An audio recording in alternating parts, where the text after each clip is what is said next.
Hello there guys, and welcome back to the channel. So this is going to be my breakdown for my initial run in the Wheel of Fate Quest 1.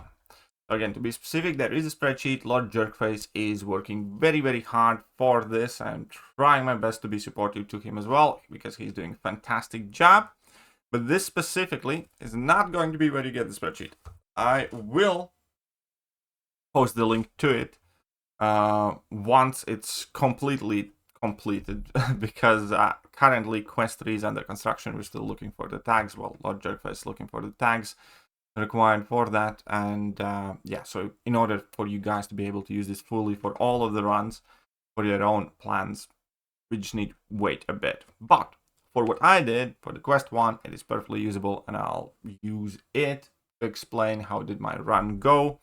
And ultimately, I used under 10 revives, I think around 7, maybe 8. And around half of them, like 4 or 5, were on Thor Ragnarok, which is very annoying. Because honestly, it shouldn't have been so many revives there. But I just, for whatever reason, struggled to intercept it. Genuinely felt like I lost every intercept I should have won.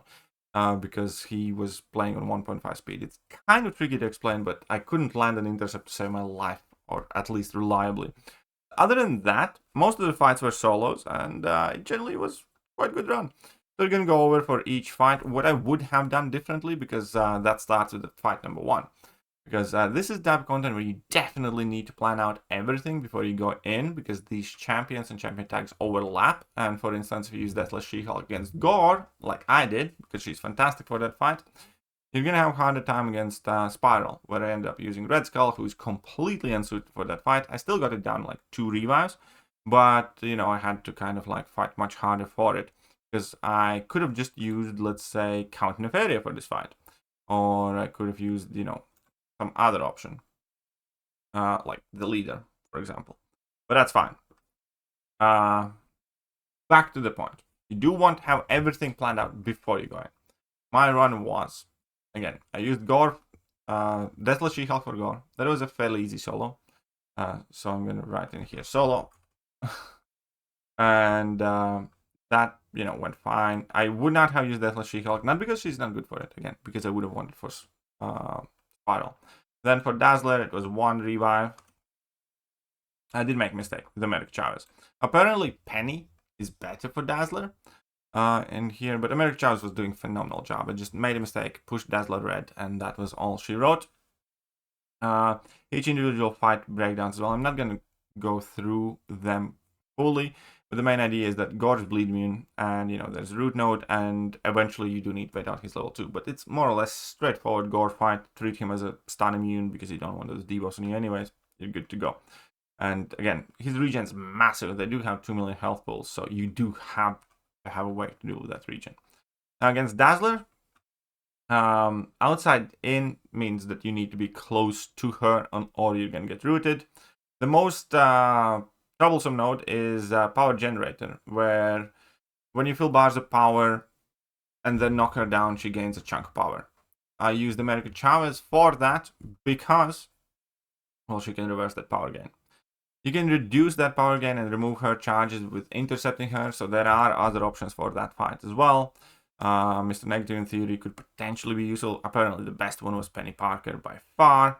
But yeah, there we go. I end up using America Chavez, very happy with that. 1 revive, made a silly mistake. Lady Deathstrike, that was a solo, but that was like a 17-minute fight. And there are no good options for Lady Deathstrike. Ferroman used like Guardian. Again, it was a very long fight. He pretty much exclusively shot level 3s. Then I heard somebody else use, I think, Prowler. But again, it was a very long fight.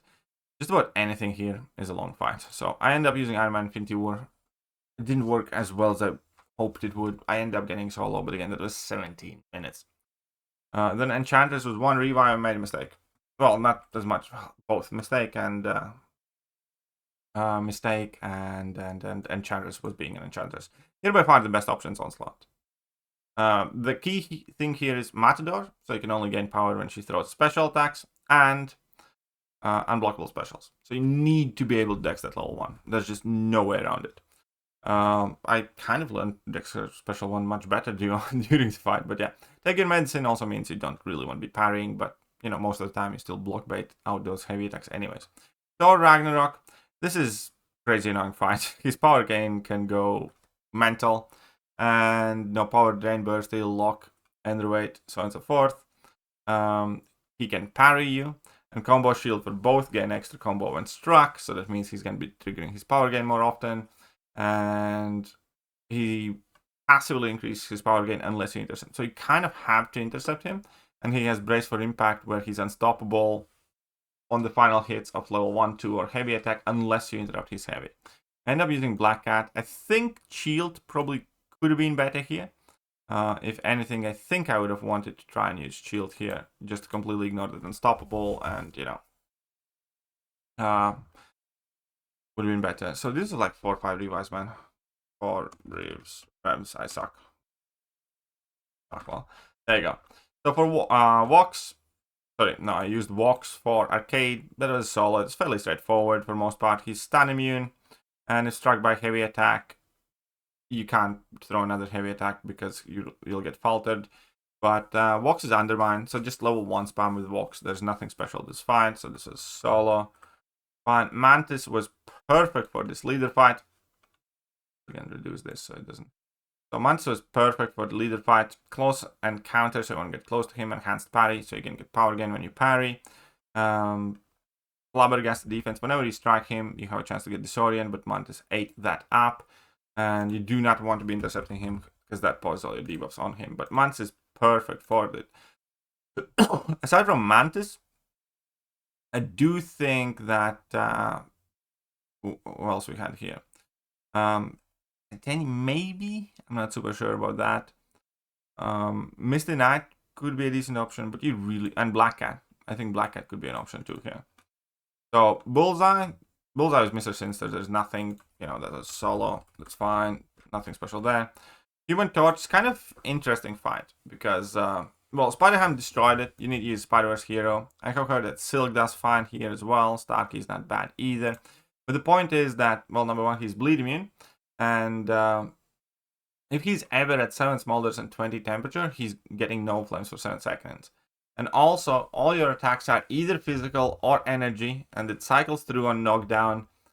And that's kind of the tricky thing, is because you do need to knock him down now and then, because he continuously gains his protection passives. You can remove them with special attack, medium finisher, or a heavy attack. And single hit specials kind of worked out the best, but you are immune to dot damage if you have 3 debuffs, but that's only debuffs, so it's not no flame passives. Overall, with Spider-Ham, it was, you know, fairly quick fight though. And yeah, the key there was kind of that single hit heavy and just keeping track on when you're doing energy damage, when you're not doing energy damage, and immediately you want to knock him down with your heavy, and then you immediately want to knock him down with your heavy again to switch back to physical damage, basically. Right. So then we have Serpent. Serpent basically had like no nodes to it, like nothing important. So long distance, when far away, defender's buffs are paused, sure, and redlining, so you don't want to be building more than, you know, 2 bars of power. It's really just Spiral fight. Aside from Spiral, you do have also other options, because there is Wiccan that's available. So you kind of want Wiccan or Spiral for this. Those are by far and away 2 best options. Easy Spiral, easy solo. So then we had the Spiral itself. Again, I think Fam can be fine for this fight, but mine wasn't ranked. It's a bit tricky. I think Deathless She-Hulk is by far and away best one here, which is why I, you know, was ashamed that I used her previously. It is a bit finicky fight, because you effectively want to be doing only medium lights, unless you have like specific goal that you're trying to achieve. So it's Combat Deja Vu Unblockable. It's Obstinate Charge, first attack stun immune. Use Spiral Me Around. Spiral fires Dancing Blade during special attack. So whenever she has Dancing Blades ready and she activates special attack, she will throw them at you, but that's not a big issue because you can dex out of it, so that's fine. But Arrogance also, so every 15 hits you get a faulted passive. So ideally you do want somebody that bypasses miss at the very least. Professor X can be used for it. Prowler, that's quite long fight because Spiral's immune to falter as well. I used Red Skull. The best one would be, I think, Deathless She-Hulk. But yeah, it's just kind of like tedious, long, finicky fight. Then against Dust, I used Ironheart. She was perfect. Sloped. She doesn't deal with sloped armor and turtling, but she disables almost all of Dust's abilities, including Be Like Water and even Punishment, because, you know, she reduces the opponent's ability accuracy when striking her block if you have tracking passive on. So Ironheart was perfect for this. Just don't let her get that sloped armor. So that was a solo, and this is like 2 revives. 2 revives. And this is solo. And besides Ironheart, well, I think Lady Deathstrike would be nice-ish. Lady Deathstrike should be quite good here. Meg Sentinel should be decent. Potentially Starkhand Spider-Man. I think there are some other options, yeah. Against Deathless Thanos, Jean Grey is by far the best option. It is a slow fight, it is a long fight, but Jean Grey is immune to reverse controls, so that was easy time. If you do not have Jean Grey as a 7-star, then it's probably Deadpool X-Force that you want to use, or maybe Danny Moonstar, because Danny Moonstar at the very least has that passive slow, so it can be extra aggressive compared speaking. There you go. So, as I said, most fights were solos. Many of these were kind of like my mess-ups, or just figuring out how to do the fight with a very, very bad option. Like, you know, Enchantress could have been an easy solo, Dazzler should have been a solo, and Spiral, again, I was just kind of learning the fight. Could have done better. Thorax is just no excuse, I suck. But still, far from the worst option. So, it took me about 3 hours. And again, I will make this spreadsheet available to you with one of my next videos very shortly. So do stay tuned to that, because I will wait until it's properly finished, until all the 3 quests are updated with their options, like quest number 2 is, which we're going to work on. So that means that's it for now. I hope my experience and my run breakdown kind of helps you. If you do have questions, please do feel free to ask. And I will catch you guys soon. Bye-bye.